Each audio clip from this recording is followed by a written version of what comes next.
এই ভিডিওতে আমরা প্রত্যেকটি নামে টোটাল ট্রানজেকশন নাম্বারটি বের করব। এটা আমরা গ্রুপ বাই ফাংশন দিয়ে বের করতে পারি, কিন্তু আমরা সাবস্টিটিউটের একটা অ্যাপ্লিকেশন দেখব। যদি আমরা গ্রুপ বাই দিয়ে করতে চাই তাহলে হচ্ছে গ্রুপ বাই, আমার রো ফিল্ড হবে হচ্ছে নেম, কমা, আমার ভ্যালু হবে নেম, কমা, আর আমার ফাংশন হবে হচ্ছে কাউন্টার, কমা, কমা। এখানে আমরা হচ্ছে টোটাল নাম্বার, যেটা নাম্বার টোটালটা আমরা ইউজ করবো না, জন্য দিব হচ্ছে 0, ব্র্যাকেট ক্লোজ, এন্টার দিয়ে দেবো। দেখেন এখানে আমার নেম এবং হচ্ছে টোটাল ট্রানজেকশন নাম্বারটি চলে আসছে।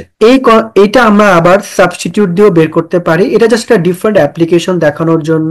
তো কনসেপ্টটা কি, ফর এক্সাম্পল আমি যদি এখানে এ বি বি লিখি, এখন যদি আমি দেখতে চাই এখানে কয়টা এ আছে, যদি এই নাম্বারটা দেখতে চাই, তাহলে আমরা কিভাবে বের করতে পারি, সেটা হচ্ছে লেন, লেন লিখে সেলটা সিলেক্ট করে দিব, মাইনাস, তারপরে আবার লেন, দেন হচ্ছে সাবস্টিটিউট, টেক্সট হচ্ছে আমার এ সেল, ওল্ড টেক্সট হচ্ছে আমার এ, নিউ টেক্সট হচ্ছে নাথিং। আমি ব্র্যাকেট ক্লোজ এন্টার দিই। দেখেন এখানে 3টা এ আছে।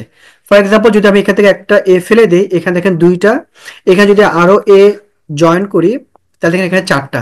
তার মানে এখান থেকে আমরা দেখতে পারি যে আমার কতগুলো এ আছে। ঠিক এই কনসেপ্টটাই হচ্ছে আমরা এখানে অ্যাপ্লাই করব।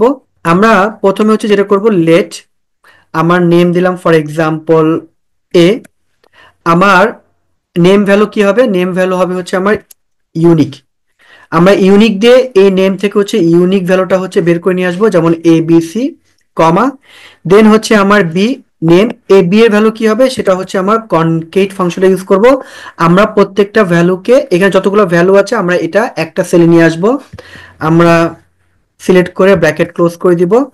তারপর দেন হচ্ছে আমার সি, সিটা কি হবে, সিটা হচ্ছে আমার সেই সাবস্টিটিউট ফাংশনের কনসেপ্ট ইউজ করবো, সেটা হচ্ছে লেন, লেন দিয়ে এটা হচ্ছে আমার টেক্সট হবে হচ্ছে বি, কনকেট দিয়ে আমার যে ভ্যালুটা চলে আসছে, মাইনাস আবার লেন, দেন হচ্ছে আমার সাবস্টিটিউট, আমার টেক্সট হবে হচ্ছে বি, কমা, ওল্ড টেক্সট কি, ওল্ড টেক্সট হচ্ছে যে আমার ইউনিক ভ্যালু যেগুলো বের হয়েছে, তাহলে আমার ওল্ড টেক্সট হবে হচ্ছে আমার এ, নিউ টেক্সট হচ্ছে আমার নাথিং।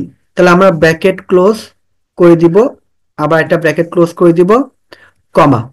এখন আমার ফাইনাল ক্যালকুলেশন কি, এটা হচ্ছে আমার এইচ স্টেক ফাংশনটা ইউজ করব, এটা হচ্ছে এ, কমা, এটা হচ্ছে আমার সি, ব্র্যাকেট ক্লোজ এন্টার দিয়ে দিব। দেখেন এখানে কিন্তু আমার প্রত্যেকটি নাম এবং তার টোটাল ট্রানজেকশন নাম্বারটি কিন্তু চলে আসছে। এই ভিডিও এতটুকুই ছিল, ধন্যবাদ।